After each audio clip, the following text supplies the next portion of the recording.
Well, good morning again, everyone. If you notice, my background is different than some weeks. I'm coming to you from Lakeville, Minnesota today. I'm so glad for the opportunity to both be able to deliver my daughters here to play with their cousins and to be in fellowship with you through technology. As we drove here on Thursday after school, the girls had their books and their snacks and their fidgets and their stuffed animals in the back seat. And well, normally I would use the magic of Bluetooth to play my favorite podcast, TED or Moth Radio Hours through the system, but my phone wouldn't connect and I wasn't going to pull over, needing to get our silver minivan as many miles down the road as I could before dark. So NPR News companioned me, which isn't terrible, but I listened to it from 3:30 until 9 p.m. And it was all about the Ukraine and Russia and troops on the border and diplomacy failing and talks of invasion and NATO. And then the story of an elementary school near the border taking shell fire during the school day when kids were in session and they did these interviews and talked about how the children had been so scared. And I glanced in my rearview mirror at my own elementary girls, and I saw in my mind's eye Houghton Elementary. And just for a second, I imagined anything like mortar falling anywhere near it. And then I had to stop that train of thought because the road was in front of me and my heart was breaking. So before I could think too much about it, my guard was back up. The armor of cynicism actually flooded my brain, and I thought, sure, there's been a pandemic, an insurrection, why not a war? And a tagline from a cartoon news show on MTV in the 90s rang in my ear, which would say, next on Sick Sad World. Later that evening, having safely arrived at my brother's house, I picked up the book that I had been writing about for today by Michael Curry. Why did he write this latest book called Love is the Way? In his own words, he says, I write to explain what love looks like, even as we walk it in a world that feels at times closer to a nightmare than a dream. The way of love is how we stay decent in indecent times. It's for all of us who are sitting, looking around at the world, at our leaders, saying something has gone very wrong. It's for those of us who are fighting hard for a better world and feeling very, very tired. Now, Curry was perhaps just what I needed when I was arriving and feeling in that state. His words and my ability to summarize them for you today were a balm to me. From Curry, I heard echoes of Bell Hook's concrete and actionable definition of love. From Curry, I was reminded of what drove Martin Luther King and his movement.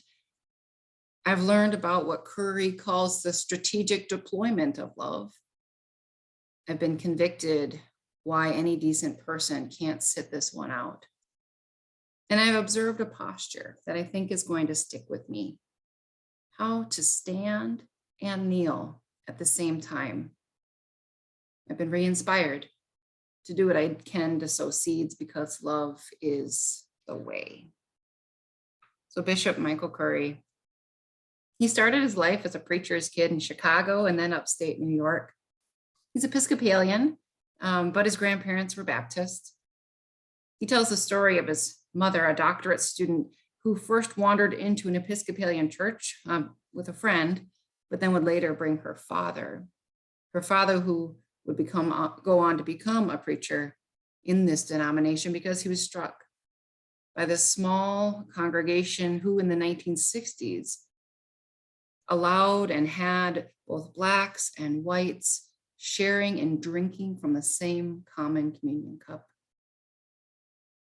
When Curry was 10 years old, tragedy struck his family. His then professor mother suffered an unexpected stroke from which she would languish for 2 years in and out of a coma and then eventually pass. It was during those years that he knew that his heart could have grown bitter, angry, or turned away from love. But he recalls in this memoir feeling the opposite. As his father would drive hours to visit his mother in the hospital each week, Curry and his siblings were surrounded by his neighbors, his Sunday school teachers, his community. And what he felt was love in this most difficult time. Of his mother's death, Curry says this. He says, "My mother was gone, but love wasn't. Human beings, fragile as we are the beautiful, heartbreaking conduit, but ultimately not the source. I didn't have those thoughts as a 10-year-old, but I could feel it. I knew that I was loved as much as ever, as well as ever, and that though I missed my mother, we would make it." He goes on to describe that love didn't erase the grief, but very much abided right alongside it. Curry talks about love from his own life experience, as any of us can only do. He's explicit in that he learned about love from those who raised him, and those who raised him learned about it from the teachings of Jesus of Nazareth. But he calls love an equal opportunity employer. He says, love is a gift of the divine, flowing from a single source, but it cannot be claimed by any single religion, philosophy, or person, he says. Our job isn't to tell anybody how they should work out their relationship with the living God. Our job is to love. According to Curry, what is love?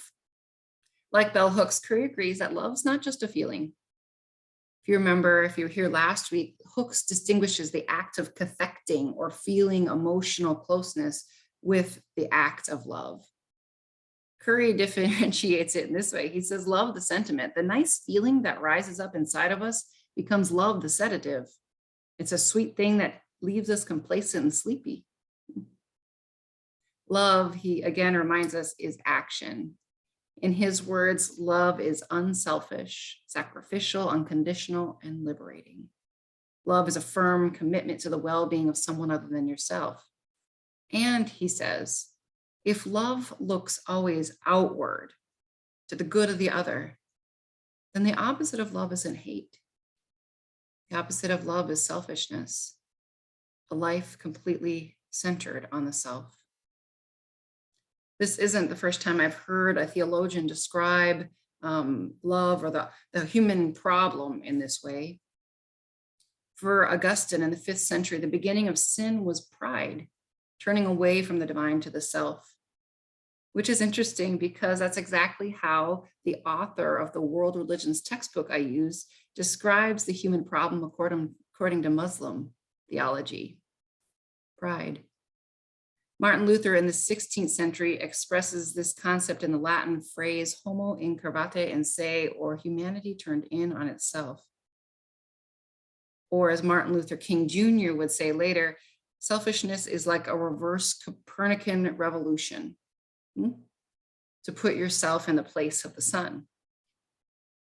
Curry, in line with these theologians, asserts that selfishness is the most destructive force in the cosmos, and hate is only its symptom.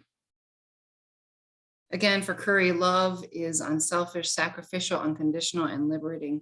But he also asks these almost Socratic questions of love throughout his book. Each chapter has a question, and he wonders with us so many things like this. How does one have the energy to keep loving when the world seems to be going the other way? Well, first of all, he would assert that we don't have to start from scratch, that we can look for guidance and wisdoms of those who in our past have struggled and yet made do. That's his term, those who have made do. He points us back to his maternal grandmother and the tradition of soul food. Where did it come from? He reminds us it came from making do, turning the problem of reality into possibilities. His ancestors took whatever was left over, cast out using West African and Native American herbs, and they made a feast. Curry quotes from the book of Romans that we should let love be genuine, hate what is evil, hold fast to what is good, and to not be overcome by evil, but overcome evil with good.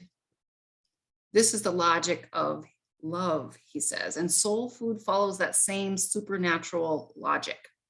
overcoming evil with good. Or in his words, take their garbage and serve it back gourmet. So we're not alone in trying to love. We can call on the example and spiritual presence of ancestors. But another question Curry asks, won't loving everybody make me a doormat?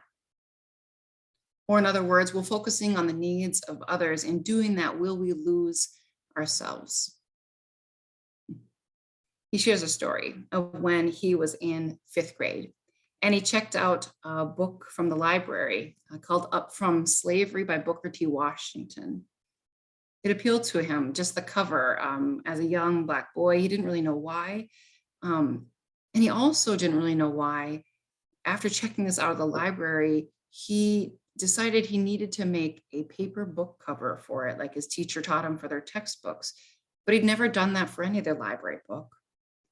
His preacher father noticed this, not of kindness and not judgment. When he noticed, he asked his son, "Are you ashamed of who you are?" Curry recalls that he took off the book cover after that.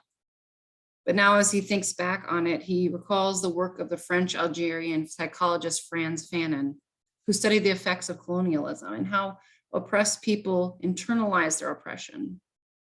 Instead of hating slavery and fighting oppression, they can come to hate the slave, the self.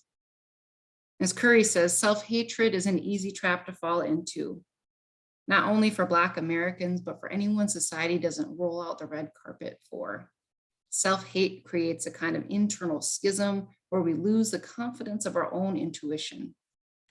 I wondered if Curry had come across the work of Sonia Renee Taylor, who we listened to this fall, and her hypothesis that radical self-love is the beginning of radical societal healing.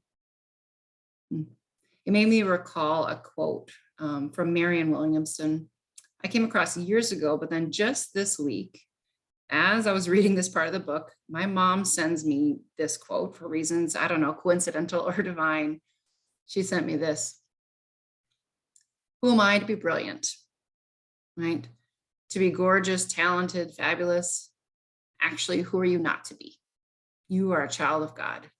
Your playing small does not serve the world. There's nothing enlightened about shrinking so that other people won't feel insecure around you. You are all meant to shine as children do. We're born to make manifest the glory of God that is within us. It's not just in some, it's in everyone. And as we let our own light shine, we unconsciously give other people permission to do the same. As we are liberated from our own fear, our presence automatically liberates others. The Spirit speaks in so many voices, and Curry's father once said to him in a moment of exasperation at his 13-year-old, he said, "You know, the Lord did not put you here just to consume oxygen." And Curry reflects that, he was right. With every breath, we're inhaling oxygen, exhaling carbon dioxide. You're here to give and receive, and life is incomplete without both. When you know and nurture and ultimately share your true self, you breathe God's love into every space you inhabit. Curry speaks of something that I find myself reminding the students that I counsel. This idea that unselfish, sacrificial living isn't about ignoring or denying or destroying yourself, right? It's about discovering your true self and living from that grounding. Or as Frederick Buechner put it, the place where your deep gladness would meet the world's great hunger. But another Socratic question from Curry, can love really change the world? I wonder if he's ever been called overly optimistic or accused of being a Pollyanna. Curry does seem to have an indelible spirit. And as I know from experience to be true, cynicism is sometimes this easier default mode for many of us. But Curry pinned me to the wall when I read this line. He said, time and again in history, the positive, even crazy energy of dreamers has saved us. In insane times, it's sanity that kills us. The sanity of complicity with the present nightmare. Right? Can love really change the world? these possibilities that the dreamers hold on to. Or as George Bernard Shaw puts it, some men see things as they are and ask, say, why? I dream things that never were and say, why not? Curry asserts that in the scheme of things, love is not just good and moral, it's also the only thing that works when facing this nightmare. He recalls that in his walk, people don't often think of Jesus as a strategist, but really he was a leader who successfully built what was essentially a radical equal rights movement within a brutal empire. He says you don't do that without being a master strategist. So when Jesus says, love those who curse you in the Sermon on the Mount, his famous call for nonviolence, he wasn't just speaking about the kind of behavior his father preferred. He was offering a how-to guide on changing a negative situation into a positive one.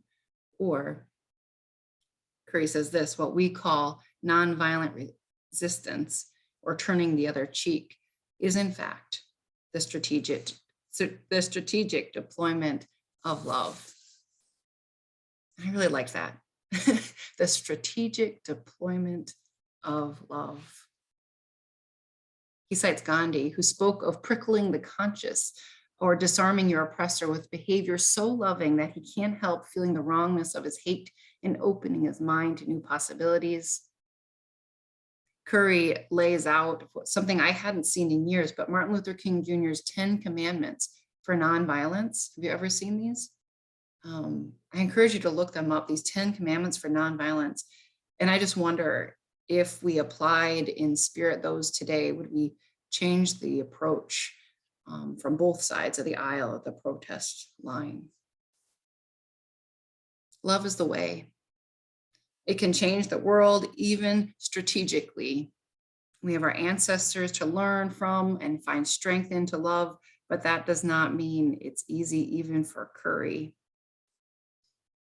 Curry dedicates significant pages of this, this particular memoir in talking through the journey that he had in shepherding his synod and then his whole denomination through the decision to be a fully opening and welcoming denomination to the LGBTQ siblings. In this process, as an Episcopalian leader, he received hate mail and threats and was engaged in difficult conversation after difficult conversation, having real anger and vitriol come his way. And it took its toll on him, he said, but he learned to navigate it. He learned to navigate it, and he speaks of a posture with which he did so, how to receive anger and not give it back in return. He said of this time, he said, I needed to do something very difficult, to stand and kneel at the same time. I needed to stand in my conviction, laying out what I believed and why.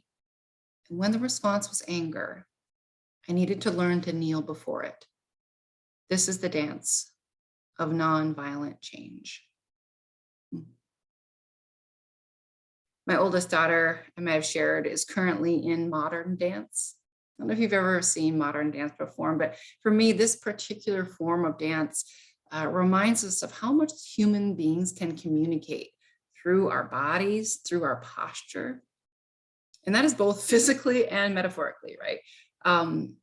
So in facing division, in all these divisions that we do, not just as a nation, but internationally, as we, I was thinking about the Russia-Ukraine situation, what is a helpful posture for people of wisdom and spirit to take? I like this idea of being in a posture that both stands and kneels, and I wonder how, if our leaders, if we took up that posture, things might change. Curry continues to ask questions. Do I have to love even my enemy? Right. For many years, when I counsel couples, or whether it's prior to their marriage or well into it, I turn to who I consider the standard on the topic, the Gottman Institute. And for them, they list, based on studies, these 4 horsemen of relationship trouble: criticism, contempt, defensiveness, and stone telling.